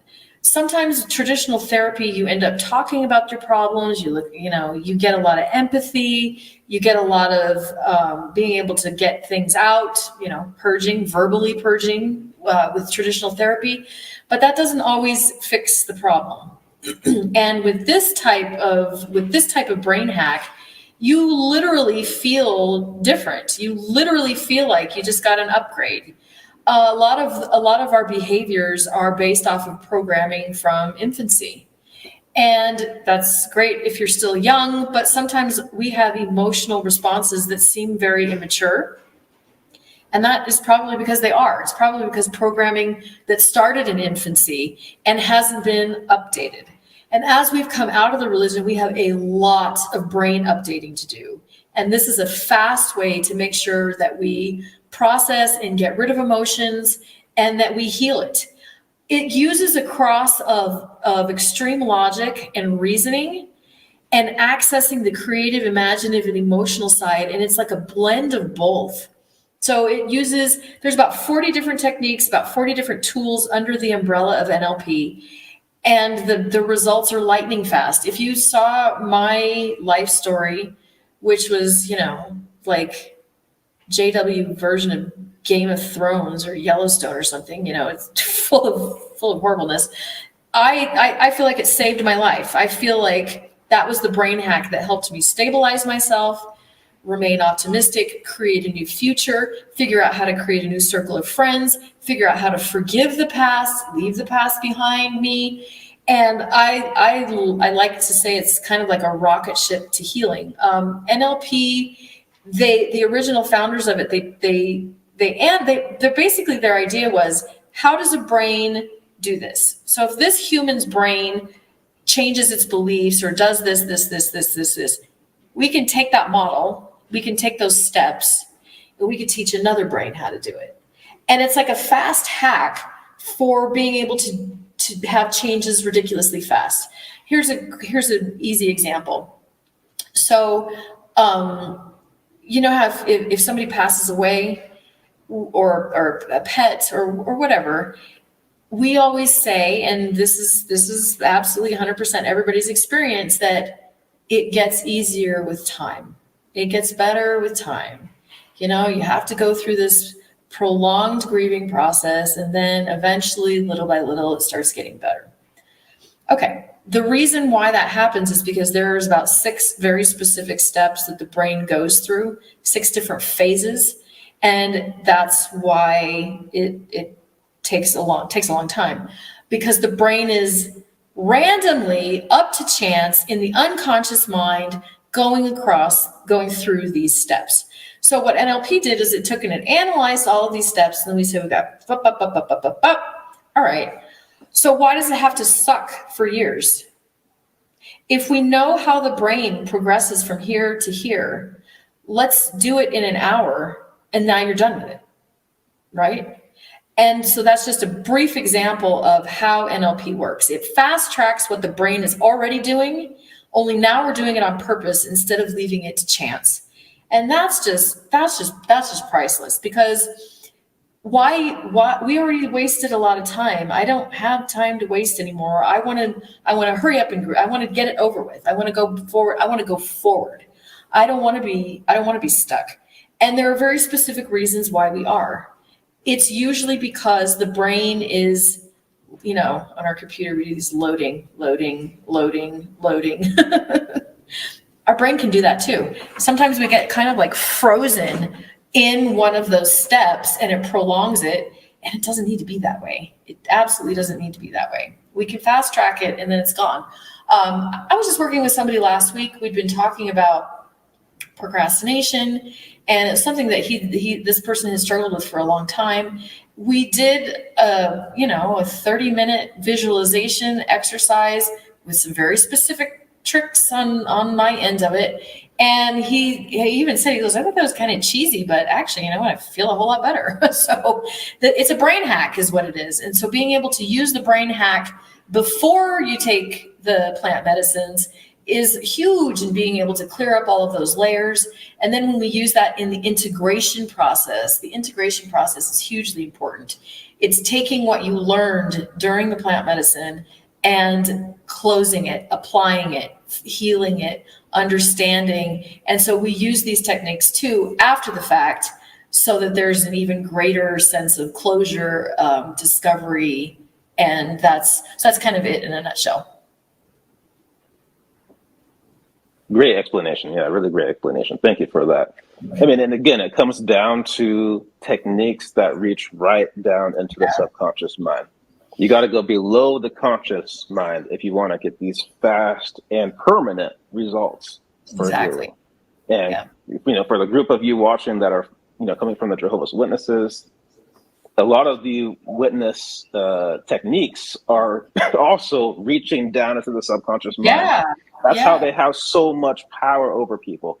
Even when there's things that really just make no sense, but you see everybody just follows along, because down in the subconscious mind, it's just a go time thing. They're not really thinking using about some of these techniques too. Mm-hmm. they're actually using some of these techniques too. I mean, I can go through Watchtower articles and go, dang, they're doing this and this and this, and look at this sentence and look at this sentence. And then you and I were like, dang, how could we have been so stupid? You know, how did we believe this for so long? Well, because they're using brain science to keep us trapped.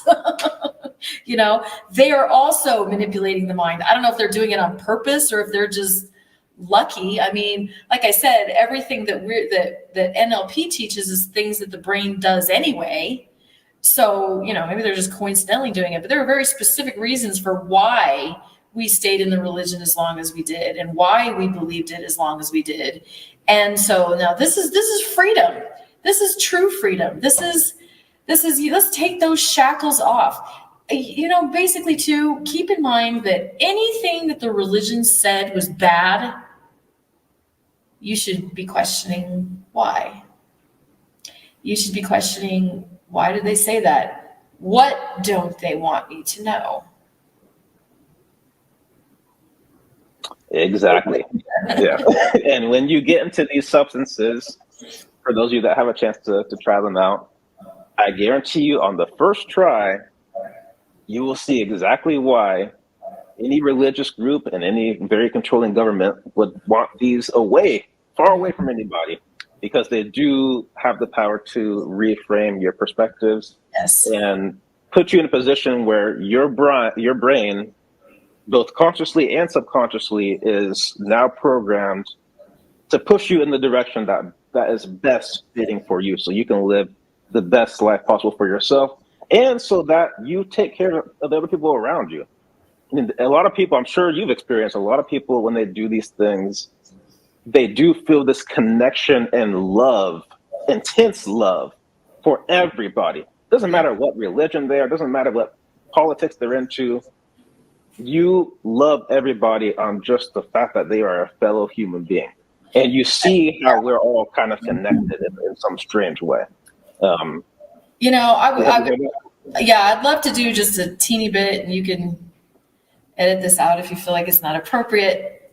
So we're talking concerning plant medicines and spirituality. I'll go with there. I'm totally down with going there for just a second. 38 years in the religion, 20 years as a regular pioneer. Man, I went to pioneer school twice. Stephen Lett taught the first pioneer school. Missionaries at Bethel taught the second pioneer school. Man, I studied so hard. I prayed so hard. And I can count like maybe once that I had some sort of spiritual feeling of wholeness, connectedness, etc. And, you know, in my opinion, a lot of the purpose of religion is to say that they are the conduit to any sort of divine connection. And I think what these plant medicines teach you is you don't need a conduit. You are the conduit. Even the Bible teaches, you know, lots of religions teach, maybe even every religion across the universe teaches that we are God's children, that we are made in God's image.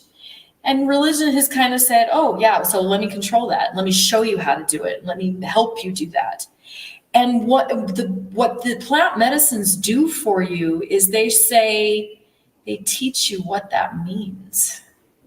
They teach you that wholeness, that connectedness, that spirituality is directly there between us and the source and God, the universe, whatever you choose to call it. And I'll give a couple of examples. I recently did a plant medicine treatment on somebody who had gone through some very intense abuse, and they had attempted suicide. And so they came to me saying, help me with this, because if we can't heal this, I don't want to live. Basically, they're going to do it again, do it right. So I did the plant medicine treatment, and I did an incredibly intensive dose, about 3 times more than what I normally do, because I felt like their life was on the line. And in this experience, this young man, he started crying and laughing at the smallness of trying to take his life. And he was just saying, I can't believe how connected I am to everything. I can't believe that that God is watching. I mean, the spiritual connection was tangible in this young man. And then afterwards, it's been several months even since then. And even since then, he's just like, he says, I just feel like I'm connected to everything. I feel love. I feel it. And you know what? I think that saved his life. And, maybe we're not all at this bottom of the barrel kind of feeling, but what this plant medicine does for our mind is it unlocks what's already there. Because remember, like I said in the beginning, our brain is taking in 11 million bits of information. Where does that expanse come from? Maybe it is God. Maybe that is a channel there, right? We're processing 40,000 bits of information and we're consciously only aware of 40.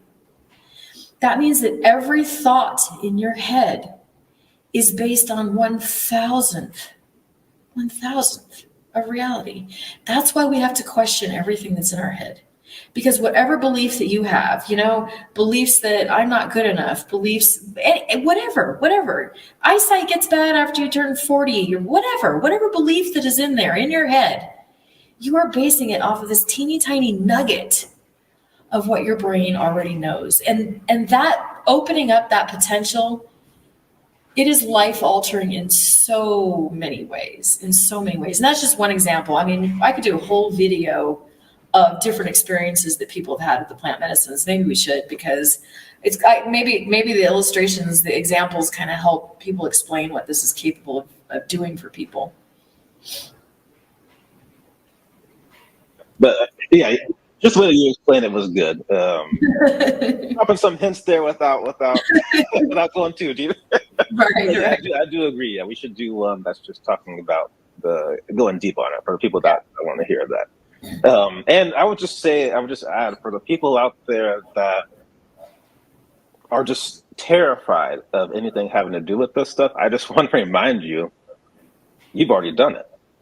So each of us in our brain, we actually produce in our mind DMT, which is the strongest of any of these psychedelic substances. We're hallucinating all the time anyway. Exactly. Yeah. So it's already in your brain. Yeah. Every time you imagine worst case scenario, what if this happens, or what if this happens, or what if Armageddon comes? Dude, you're hallucinating. Yes. Yep.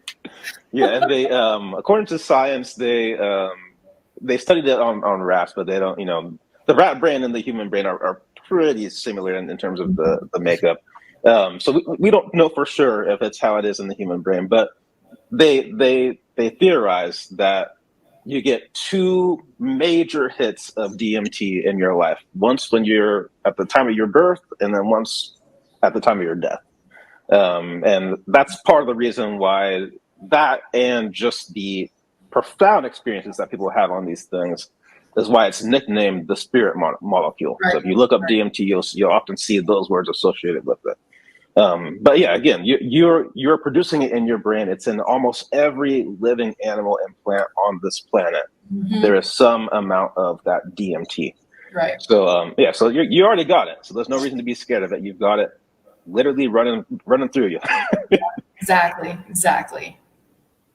So any other last statements you want to make? Okay, so for those of you that are scared, for those of you that are skeptical, I've been there. I know exactly what that feels like. And you know what? Do your research. Feel free to reach out with any questions. We can talk about it. I do believe that this could be for everybody. When is the question? Maybe it's not something that you're ready for now, but if you're really wanting to fast forward your healing, this is a great tool. This is a great technique.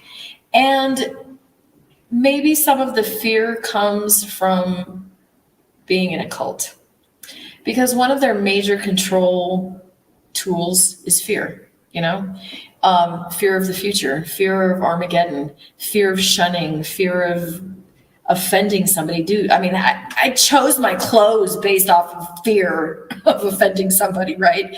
All of our conduct, everything is based off of fear. I think when we come out of the religion, I think it's natural to have a measure of fear because of our brainwashing, because of our programming. But just because you feel it doesn't mean it's real. Just because you feel fear doesn't necessarily mean that it's legit and that you should be frozen, because that's what the cult did to us.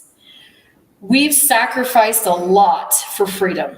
We have sacrificed family. We have sacrificed our structure. We have sacrificed our beliefs. We're out here, we're like, I don't know what the heck I believe. I don't know where I am. I don't know where to go. Okay, so don't get stuck in I don't know world.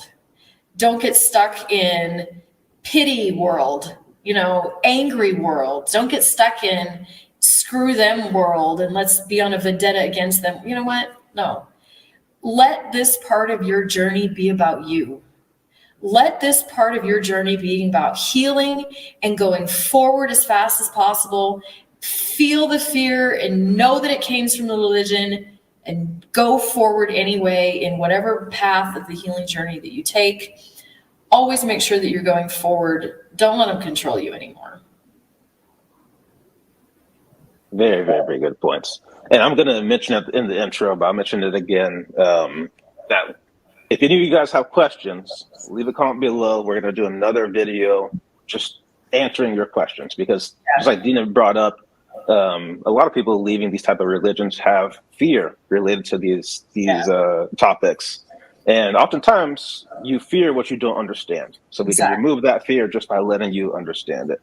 And yeah, I also love what you said. Yeah, you actually changed my perspective a little bit. Just on, it's not for everybody. It's just for, some people it is for them, but they're just not ready for it at this time. Yeah. So that's a good way of thinking. I do like that perspective. Also, too, part of doing the coaching in advance helps me figure out what doses people need. A lot, I know there's retreats where it's just kind of like one shot, this is your dose, here's your dose. And that, I don't think that's totally fair. I think there are some people who need the slower introductions first. Yes. Yeah. So that coaching process, if somebody is really like, I really want to do this, I really want to do this, I really want to do this, but I'm really scared. Well, I'm not going to give you the skyrocket, and I'm not going to scare you too bad. We're going to do this gently. We'll figure out what is the safest, what feels the best. What do you need now? And maybe later on, if you decide you're ready for the higher doses, you're ready, bring it on. All right, then we'll bring it on. But this is customized. This is not, sorry, dude, you have to take 20 grams, whether you want to or not. This is all whatever you need, whatever's good for you at this point in the journey is what we do.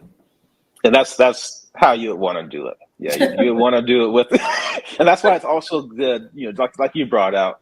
We don't have any history from being in an Amazonian tribe. We don't have that history with it.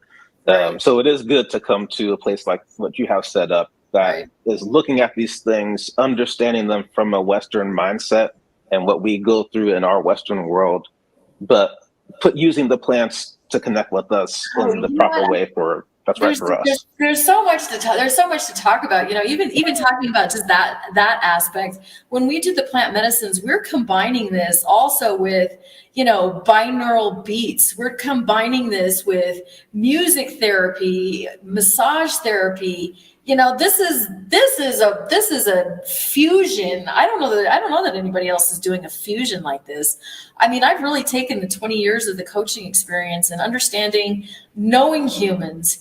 I have studied the Bible with thousands of people, and that studying the Bible with people, you learn about people and how their brain works and what their problems are. So even aside from the coaching, I know people, I know how we are. And I've been in the healing field for almost 20 years now. And this is a fusion of taking these plant medicines and mixing it with the best of what healing has to offer. So I like that. Yeah, I like it too. Yeah. And I would just say, for the people out there that it really isn't for the people out there that have a family history of major mental illnesses, where it's actually recommended not to touch these things, because it could introduce in some cases, permanent psychosis. Even for those people, and for the people that just live in a place that it's illegal, and you don't plan on ever traveling, I just want to say that there is other ways to get to the same place. There's certain, you just have to do the research on it. There's certain breathing methods, there's certain meditation techniques that'll get you to the same place. But these plants are definitely a shortcut. Even some of my clients, there's no way they're ever going to come down here. And that's fine. That's fine. Because even with the NLP brain hacks that we do, it might take a little bit longer, but I just had a lady, and we did this major phobia of snakes is gone in 45 minutes. Procrastination, abuse, we can eliminate these things even just with the brain hacks. So don't hesitate to ask questions just because you don't have a passport and you're not ready to leave the country. As far as I generally recommend with people that we do the coaching for at least 2 to 3 months before you're ready for a plant medicine experience.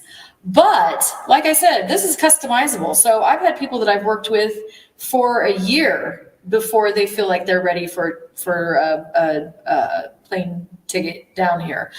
And then on the other hand too, I've had people that feel like the coaching's enough. They don't need it. They don't need the plant medicine. They're not ready for it, not interested, and they've progressed and they're ready and they're done. And that's great. That's absolutely great too. So whatever works. Yeah, all that matters is that you are just you're on your that subconscious mind. You're on your journey. You're there. Forward. Yes, yeah, and removing the roadblocks that are in your way. Right. A lot of times, those roadblocks are not on the outside; they're within you. 100%. Yeah. So, man, that was deep. That was awesome. Thank you so much again for coming back on. And I definitely look forward to everybody's questions. And we'll do another video. Ask lots of questions. Yeah, ask lots of questions, please. Ask questions that you would be afraid to ask, and we will do our best to answer it in the follow up to this. So. Yes. Yeah, thank you. That's awesome, Justin.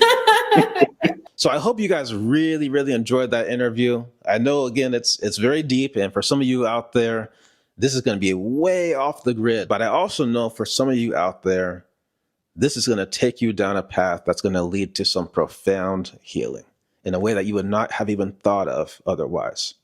So I want to once again thank Dina for coming on, talking about these subjects, spreading accurate information about these subjects, especially talking to an audience of people that came from a high control religious group where our only teaching about these topics was that it was bad, it was evil, it would open you up to demons. And here, as you've learned in this video, that's not the case at all. In fact, it opens you up to profound, deep, and most importantly, permanent emotional and mental healing. As I've said in the interview, I myself have had these experiences, and it is a big, big part of why I am the way I am today, and the path that I'm on, and the trajectory that I'm heading down. So all that being said, again, if you have questions about these topics, leave them in the comments below. We will do our best in the next video to help answer those questions. But with all that, I want to thank you so much for watching. Thank you for your time, and I will catch you in the next one. Peace.